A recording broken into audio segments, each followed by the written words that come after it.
Finalizada ya la guerra civil, Peñaranda vive en un solo día el horror de la destrucción de una parte de la ciudad y la muerte de más de un centenar de sus vecinos.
El Centro de Desarrollo Sociocultural de la Fundación Germán Sánchez Rubí-Pérez, puesto en marcha en marzo de 1989, inaugura en julio de ese mismo año la exposición El Polvorín, 1939-1989, cuyo catálogo es un trabajo de investigación sobre la explosión y la reconstrucción posterior de la ciudad. Era un domingo caluroso. La mayoría de los peñarandinos se preparaba para asistir a misa de 12. En el parque cercano a la estación de ferrocarril se reunían los jóvenes, algunos trabajaban. Poco después de las 11, un tren de mercancías con un vagón de pasajeros llegaba al muelle de la estación. A las 11:20, una nube negra cubrió el cielo de Peñaranda. El estruendo se oyó en los pueblos de alrededor, y la columna de humo se veía desde la capital a 39 kilómetros de distancia.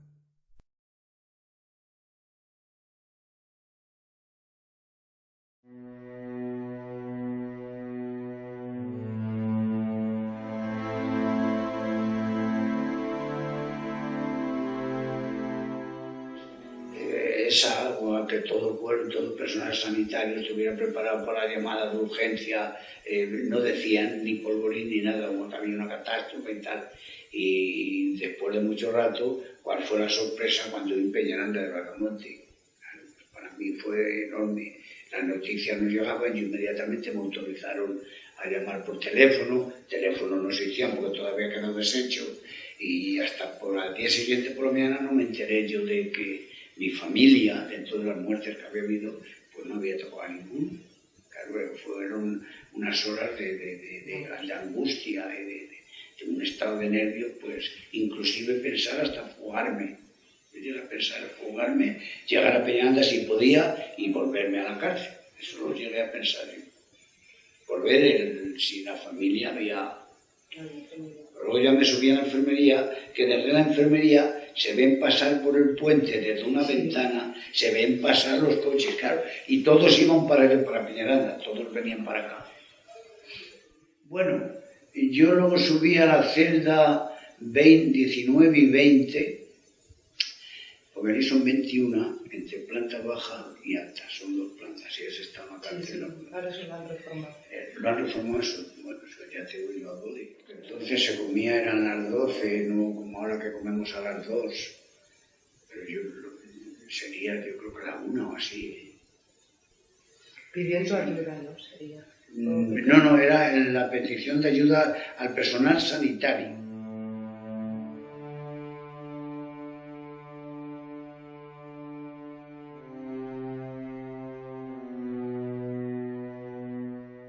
O sea que ella estaba haciendo... Yo estaba haciendo el relleno. Estaba haciendo el relleno. Allí en la estación. En la estación. Y precisamente el factor que había abajo, en la oficina, pues tenía un niño que se llamaba Eduardo, que tiene la madre... No ha muerto la señora Manuela, ¿verdad? Sí, ha muerto ya. Ah, se ha muerto. Y ese niño pues tendría unos 10 a 12 años, por ahí, si los tenía. Y yo, claro, he pensado que al echar la grasa, que había sido la grasa, la queso, yo, como iba a dar yo que era lo del polvorín, terminaba de subir, de limpiar el gallinero, que siempre le limpiaba. Y claro, pues luego nos íbamos a misa, pero no nos dio lugar, porque allí, ya se lo dije yo aquí a la señorita, quedó la madre, la mujer del jefe, el jefe, ese niño que le digo, una sobrina carnal que venía a casarse a Madrid, estaba en Salamanca, también, tras esas quedaron. Ahí no quedó nadie nada más que mi persona y el gato y la perdí. Y que yo la conocí porque ella misma sacó un dedo. Usted estaba consciente, o sea, usted no había perdido el conocimiento. Yo no, nada más que, No, que ella... fue así.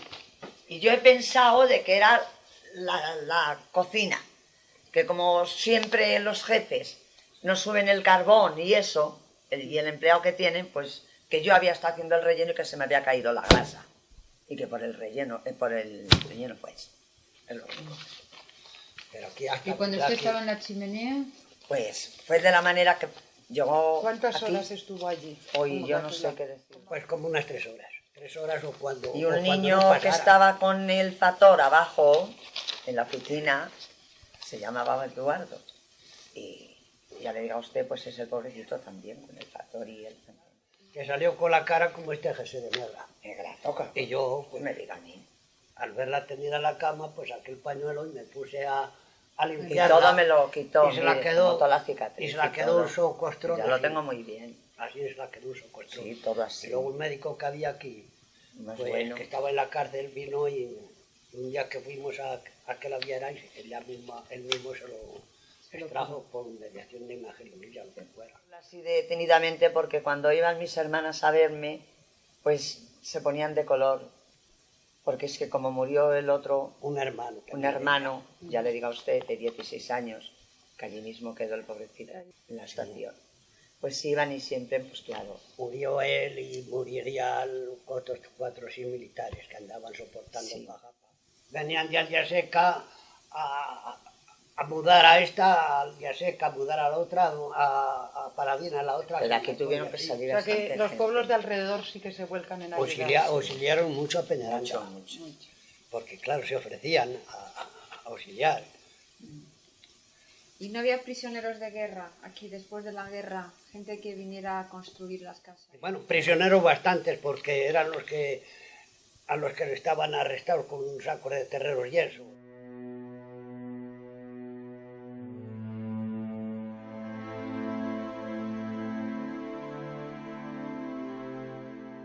Primero vino la onda y luego ya se oscureció todo.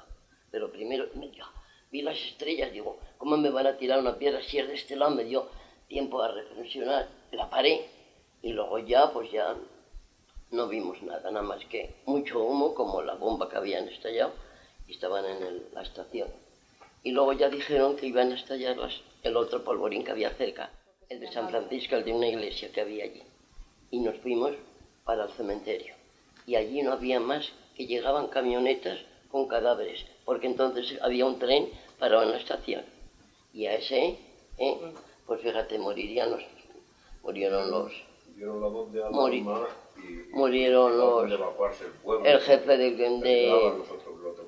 el jefe de de estación, todos. Murieron todos. Y esta colora, la Manuela, la subió la onda en la chimenea y estaba abrasada. Primero me fui al hotel y allí se había caído una galería entera. Y a la dueña pues estaba vistiéndose y tenía en el armario así, esto era una galería, y así la cama, y aquí un armario. Y se conoce que la dio una cosa, la clavó un cristal, tendría algo malo, y encima de ella, arriba, una piedra grande, pero ella allí tenía el Cristo bendito de la cama de Peñaranda, la Virgen de los Dolores, y una hermana que se la murió joven, preciosa, y siempre tenía abierto el armario para besarlos, pero la dio, y eso degeneró en cáncer. Tuvimos que ir a Salamanca muchas veces y se lo quemaron. Y luego ya, pues yo me fui corriendo a mi casa, que vive abajo en los portales. Estaba mi madre, para descanse, una hermana que para descanse, y mi madre, tu abuela, estaba en la calle del Vicario, lleno de las vías pequeñas de la estación, las vías pequeñas así de los raíles, todo lleno. Y a mi madre no sé cómo no la mató, porque fue entre ellos y no la pasó nada, ¿eh? De modo y manera que yo me fui corriendo luego ya al hotel y ya la gente se marchó toda. Y luego ya era cuando ya los muertos, una chiquita. ¿Y quién rescató y los las cadáveres fábricas? y los... Pues los que, heridos? los que trajeron, la Guardia Civil, la gente que vino, estaban trabajando allí, murieron por lo menos más de 20 chicas, morirían. La juventud, preciosas muchachas. Preciosas muchachas, murieron allí murieron muchachas preciosas, porque claro, estaba trabajando la fábrica o limpiando los domingos, era domingo ¿Y a la gente que se quedó sin casa les hicieron casa nueva, les pagaron algo? Sí, hicieron muchas casas, todas las que están en la carretera Salamanca, blanquitas, sí. Esas las hicieron, y era un mostrador, y así, arrimado, así quedó, arrimado, así quedó, porque nosotros nos quedamos, se marchó todo el pueblo, y los dueños del bar, del hotel, nos quedamos, y recorrimos todo, y fíjate cómo estaba todo, después, al otro día. Sí. ¿En ese hotel recuerdas usted si había soldados italianos o alemanes hospedados? No, nosotros teníamos la escuadrilla española, nosotros había aquí el batallón, un batallón, y había un chico que tenía en Badalona una fábrica de guantes, y era muy bueno, y quería mucho a los dueños, era soltero, muy bueno, y gracias a que él se quedó, porque todo lo dejamos abierto, se quedó el hotel entero, y hubo gente que también se metió a robar. Parece que estoy viendo uno que vinimos, vamos a cerrarlo, y pasaba uno con la cara descolorida, llevaba la guardia, que le encontraron robando enfrente de los 4 caños, una casa que ya no existe en los pobres ninguna, pero lo pasamos mal. ¿Cuántos muertos hubo? Muchos. En concreto no dijeron números. No dijeron nada. Como había bastante nosotros no, más que estábamos enfrente del cementerio donde nos fuimos a ir y llegaba una camioneta y llegaba otra. No hay más que había un tren, menos mal.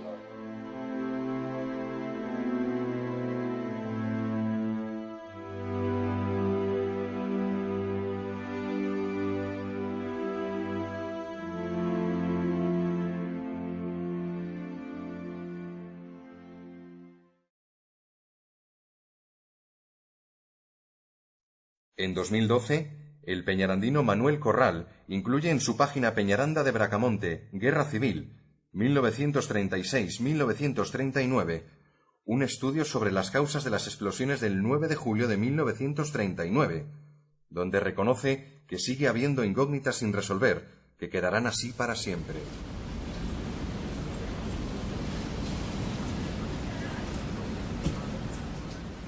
Después de tantos años transcurridos, todavía hay peñarandinos que vivieron y recuerdan el estallido, a pesar de la corta edad que algunos tenían en aquel momento.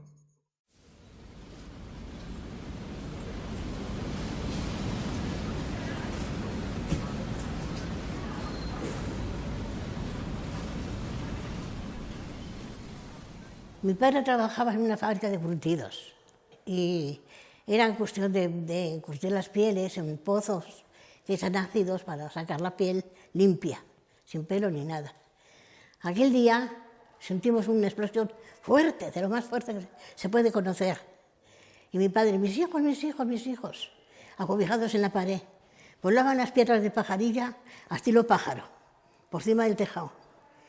Bueno, los cables en el suelo, cristales rotos, la gente en el suelo, con una pierna, con un pie roto, con otras en el tejado subidas. Todo ardiendo por todos los sitios. De pena, fue una cosa ya disparatada. Hay personas que destrozadas, la ropa sin ropa, toda rota, las yo, desnudas, otra en el tejado, ibas andando todas con un pie o una mano en el suelo, de las personas que habían muerto o se habían herido. Mucho me acuerdo de eso, perfectamente, aunque tenía 9 años. Un desastre, un desastre, un desastre. A mi casa fuimos y mi casa estaba ardiendo. Mi madre estaba en el sofá con la niña que estaba en la cunita. La niña salió bien, pero a los 3 días se murió. Ardiendo en la casa. No sé, mi madre salió bien porque, tú fíjate, entre llamas, en busca de la niña. Es que no sé ni cómo fue aquello. Mi madre también lo que aclamaba mucho era, la máquina, por favor, la máquina, por favor. Sus pies y sus manos era la máquina. Pero además ahí quedó todo. No se quemó. Pues unos 8 o 9 años seguro. Más no tendría. Nací en el 29, en el 1929, se dan cuenta. Y en la fábrica bastante murieron. Y a una la sacaron porque sacó la mano bajo de las vigas de la fábrica. Pues había vigas que le había pillado el escombro o lo que fuera. Pero sacó una mano y esa mano le reconoció el novio. Y por la mano la sacó como pudo él, quitando escombros y las vigas para sacar a la novia.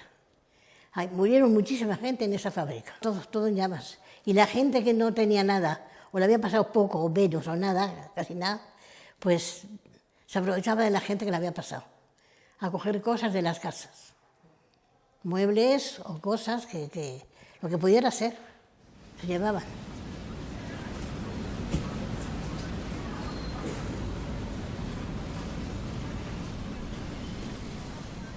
Estábamos todos los amigos ahí en la Cruz de los Caídos, con los tiradores para ir de cazapájaros allí, a la fábrica, que había unos árboles y allí se aglomeraban muchos pájaros. Y me dijeron los amigos, dice, ¿por qué no nos vamos a la fábrica a ver si matamos a un pájaro? Digo, mira, yo no voy, porque yo estoy harto de estar en la fábrica. Y era eso. Y digo, yo no voy. Y se han vuelto todos conmigo y nos hemos venido a la plaza. Y al llegar donde tiene la ferretería de Vilches, nos hemos quedado sin luz. Todo el humo encima. Y se ha metido uno de los amigos y le ha caído un adobe en la cabeza y cuando se ha quitado un poquito el humo, le he visto yo con toda la cabeza rajada.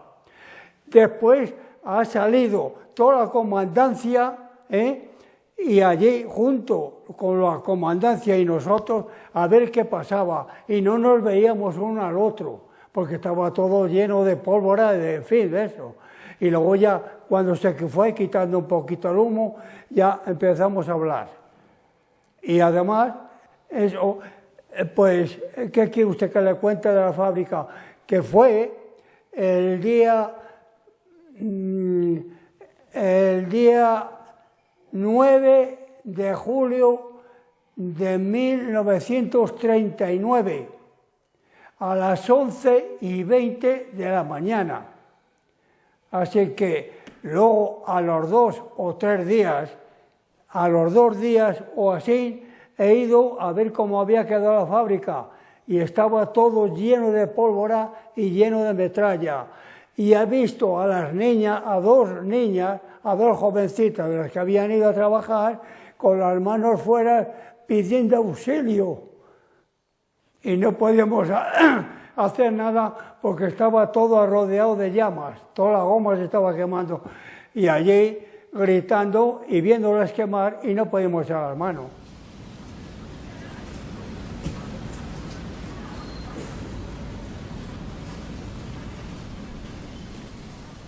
Nosotros vivíamos en la calle del Carmen, ahí un poquito más acá de las escuelas. Y estábamos todos en casa y mi padre al oír ese ruido dice, uy, esto es un huracán, una cosa que fue. Cuando dijeron no, que era el polvorín, nos cogió a todos y nos llevó a la plaza a todos porque decían que explotaba otro, que había otro y que explotaba otro. Ahí estuvimos 3 o 4 días, allí nos llevaban de comer esto Falange, las camionetas de Falange. Nos llevaban a comer para todos los que estábamos allí, nos acostábamos y todo. Toda la noche camionetas pasaban, de todo, porque eran los muertos que llevaban carbonizados, no conocían a nadie. Los enterraron así, algunos sí que lo conocían por alguna sortija o algo. Vamos, yo ya lo que oía decir. Vinieron a arreglarnos las casas, que no nos las arreglaron, dijeron que no las iban a arreglar porque la casa se hundió. Y dijeron que nos venían a arreglar, pero no hubo nada de eso. Y nos fuimos a casa, mi padre arregló como pudo la casa y nos metimos otra vez allí.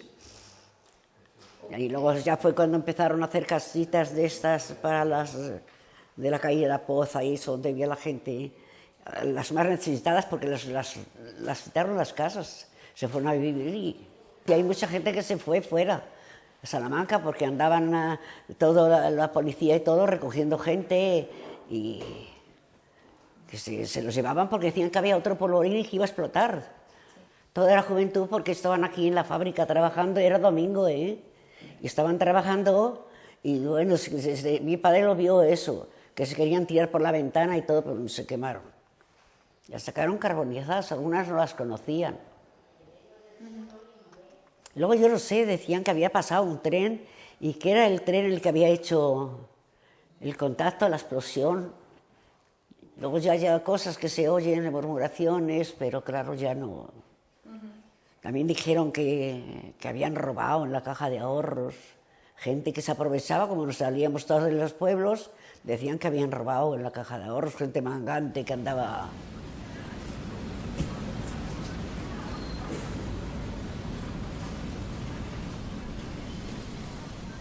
Estábamos cogiendo lentejas nosotros, mi madre y las vecinas, cogiendo lentejas ahí en la huerta del Verdugo, que llamaban la huerta del Verdugo, por bajo de donde está el transformador de la luz. Más abajo estábamos cogiendo lentejas. Claro, bajamos para el pueblo, que no nos dejaban entrar en el pueblo, la Guardia Civil, que no puedes pasar, que va a explotar otro polvorín, decían. Y nosotros dormimos en la Plaza de Toros, Y claro, la gente, los bomberos de Ávila venían con las esquilillas tocando, que había explotado un polvorín y que no nos dejaban entrar en el pueblo porque explotaría otra vez otro, decían. Uno que llamaban aquí en Peñada la Fola, y echando sangre por la cara, echando sangre. A mi padre le buscaron para recoger los cadáveres que había, los muertos que había. Y había uno de Peñada que todavía vive, que es Lute, el que no tiene una pierna. A ese le cogió aquí en la calle de Nuestra Señora y le cortó la pierna, por lo visto.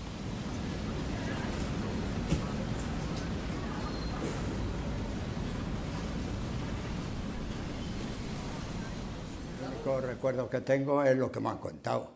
Y yo, cuando ya era un poco mayor, así, iba por la calle y me encontraba a alguno y decía, a ti te tuve yo entre los brazos, y luego otro venía, pues a ti te tuve yo. Digo, ¿pero cuántos me estuvieron en brazos? Digo, así tardé tanto en llegar porque me llevaron a Ávila. Entonces, la explosión fue a las 11:30 o así. Sí. 11:30, y a mí me llevaron a Ávila, que entonces que no había ni coche, ni ambulancia, ni nada. Y cuando me quisieron operar, dice que eran las 12 de la noche. Entonces me hicieron un torniquete por el muslo. Y a mí lo que me había dado era una metralla en el tobillo. Entonces el muslo, donde me hicieron el torniquete, abajo se cangrenó. Con el calor entonces, y tuvieron que cortar arriba. Y ahí en Ávila también estaba mi madre y no lo sabían. Y entonces en mi casa había un médico que estaba de pensión, porque mi abuela tenía pensión, y estaba de pensión, y fue el que miró donde estábamos, y estaba mi madre también allí en Ávila. Los cristales de la cocina la metieron en los ojos, le tuvieron que sacar y luego quedó bien. Pero luego murió a los 6 o 7 años, me parece que fue. Yo vivía en la calle Regolla, no sabrá. Y entonces tenía unos familiares en la calle Nuestra Señora, donde las Carmelitas. Sí. Se conoce que al oír el estampido, salí corriendo en dirección a los familiares. Al atravesar la callejuela esa, ahí venía toda la metralla de la estación. Y menos mal que nada más fue ahí, que se me da en la cabeza y me queda. Entonces, y mi padre murió. Trabajaba en la fábrica de alpargatas que había al lado de la estación.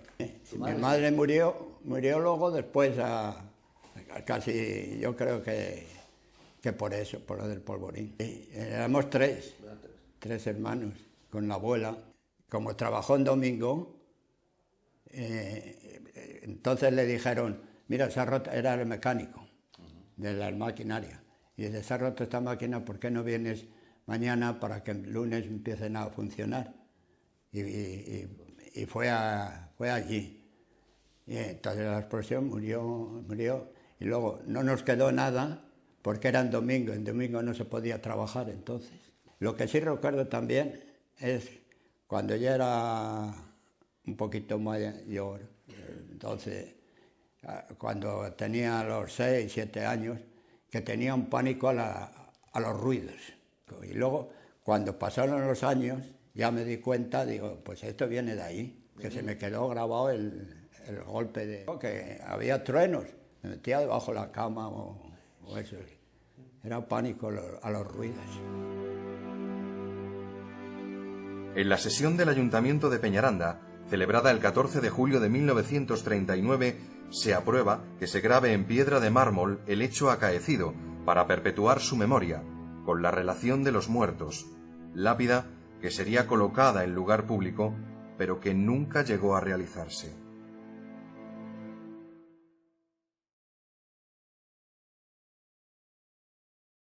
«75 años después, el 9 de julio de 2014, se descubre, al lado de la estación, la obra del escultor peñarandino Juan Francisco Pro, Espacios para la Luz, escultura que, según el autor, se convierte en contenedor de las almas de las víctimas de esta tragedia».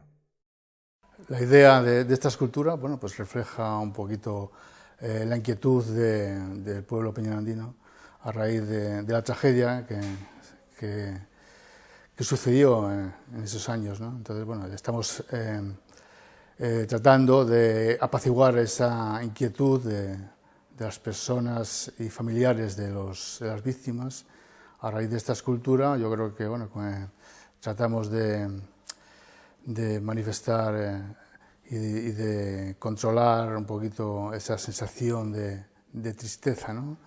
Y bueno, la escultura hace alusión a una especie como de contenedor de almas en la cual refleja, bueno, pues una especie como de apaciguamiento de las almas, ¿no? En la cual yo he tratado de crear esta escultura para ese fin de encuentro de las víctimas en un punto de referencia en la cual fue esa tragedia. También en 2014 se presenta el libro 100 días después, El polvorín de Peñaranda, del peñarandino Javier Porras. Es una vivencia literaria de este acontecimiento que marcó para siempre la historia de la ciudad. Según su dedicatoria, es un homenaje a las personas que de una u otra forma sufrieron estos hechos. Mi novela es una historia del polvorín de Peñaranda, pero no solo del polvorín, sino que en ella he querido tratar otros temas paralelos inherentes al momento histórico que vivíamos. Los personajes que he creado son personajes que no son reales, pero que perfectamente lo pudieron ser. Simplemente me he permitido la licencia literaria de algunas de las situaciones sabidas, pues trastocarlas, ponerlas en otros momentos y en otros lugares. Para ello me he basado en una serie de documentos en los que unas situaciones he querido ser más realista y en otras pues me he permitido ser un poco más literario. Con la novela al final lo que he pretendido ha sido dos cosas. Por una, crear ese homenaje que decíamos a las personas que sufrieron estos momentos, pero por otra también poder llegar a un público que no conoce la historia sin el rigor histórico y de una manera en la que parezca como si la historia, esta tragedia, no hubiese sucedido.